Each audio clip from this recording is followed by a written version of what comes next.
Should we be tracking calories during our pregnancy? What I'm going to do today is put two different hats on and hopefully present the information to you in a way that helps you to explore this for yourself. So my two hats are going to be nutrition coach and pregnant person.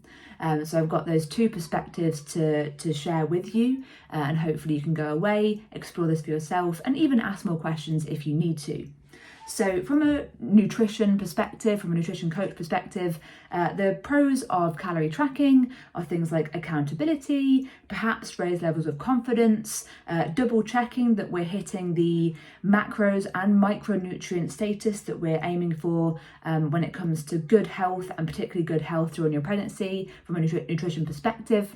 And also calorie tracking is most commonly used to help with weight management, whether that is weight loss, weight maintenance, or weight gain.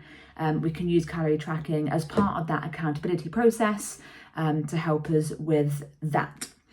So on the con side of things, I would say that calorie tracking is quite time consuming, and particularly in your pregnancy when you have a lack of energy perhaps, it might be one of those things that just is a bit too much of an ask for you to do.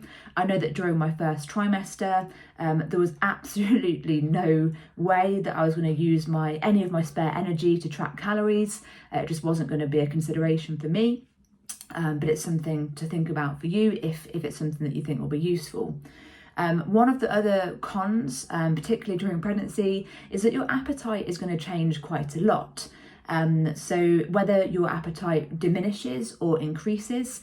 So for example, in my first trimester, I had a big aversion to a lot of foods. I could barely stand the thought of eating anything.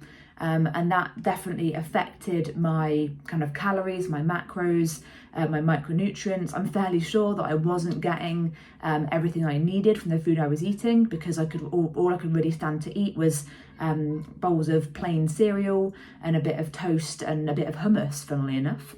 So that's something to think about, is that is calorie tracking during that time going to push you towards feelings of guilt and shame and regret, because you may end up not hitting your targets, or because of appetite changes in terms of increasing appetites, you may end up exceeding your targets and again feel guilty and ashamed. So, is calorie tracking going to be helpful in that situation? Potentially not. One of the things that I really believe in as a nutrition coach is giving yourself unconditional permission to eat. And that came from a really fantastic nutrition coach called Martin McDonald. I suggest that you check him out. He's fantastic. And it's definitely something that helped me to really understand nutrition and give myself the unconditional permission to eat the food I wanted, the food I needed, in the amounts that I wanted and needed.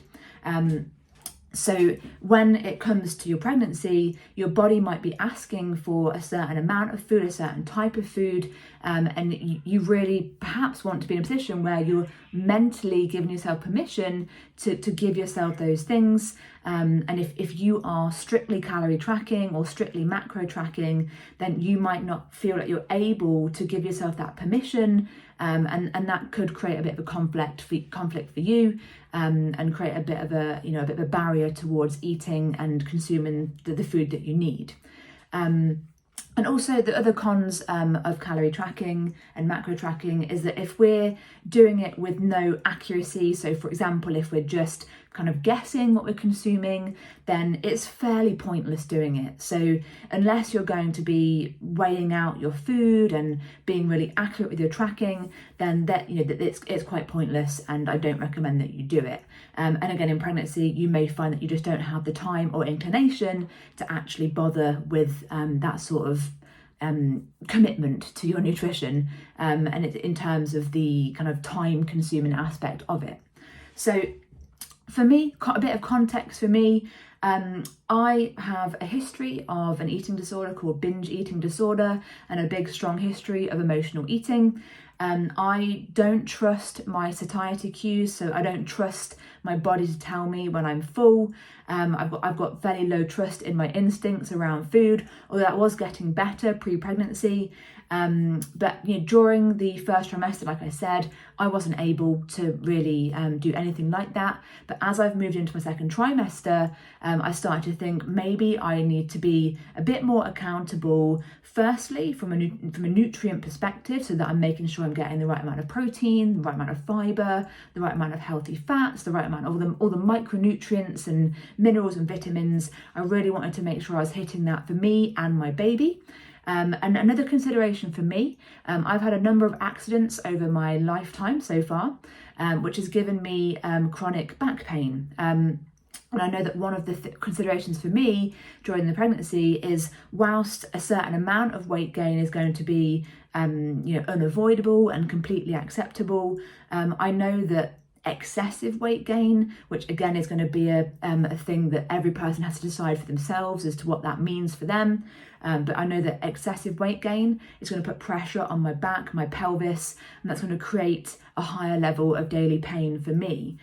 So the secondary consideration for me, from a personal perspective, was that I don't want to be over-consuming, not just because I've got a propensity towards emotional eating and binge eating, but also because of my accident history and the pain that I can be in if I carry an excess of weight beyond what is necessary during the pregnancy anyway.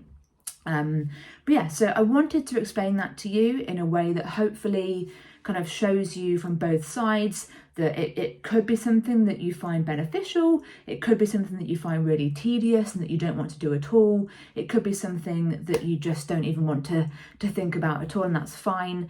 But hopefully I presented this in a way that shows you the pros, the cons, and added that context from my personal perspective, which is all we can ever really do. All I ever really want you to do is go away, think about it for yourself, maybe talk to some people, talk to a nutrition practitioner, and hopefully go from there in terms of the best course of action for you that gives you confidence and empowerment with your nutrition and your growing baby.